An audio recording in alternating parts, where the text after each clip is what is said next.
Friends, तर आज चाललोय आम्ही मुंबईला, म्हणून या ठिकाणी गाडीचा मेकअप चालू आहे. गाडीला एकदम अप्सरासारखं चमकवलं. मी मुंबईला जाण्यासाठी खूप जास्त एक्साइटेड होते. आता तर सध्या ऋषी गाडी चालवतोय, पण नंतर ड्रायव्हर दादा येणार आहे गाडी चालवायला. पेट्रोलची टंकी फुल केली आणि आमचा खिसा रिकामा केला.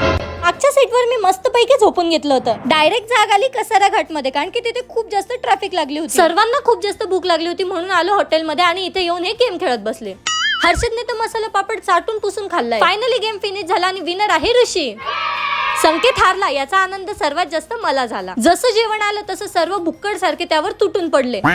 पण जेवण खूप मस्त होतं. मुंबईमध्ये पोहोचल्यावर आम्ही घेतल्या चटरपटर गोळ्या. कबुतरांचा सीन तर एक नंबर होता. सर्वांनी आपले आपले फेवरेट कॅन्डी घेतल्या आणि सर्व खात होते. तोपर्यंत तर ऋषीचं संपलं पण होतं. नाईटला आम्ही गेलो ताज हॉटेल आणि गेटवे ऑफ इंडिया बघायला. इथला नाईटचा व्ह्यू अप्रतिम होता. मग हर्षदने आम्हाला माकडासारख्या उड्या मारून दाखवल्या.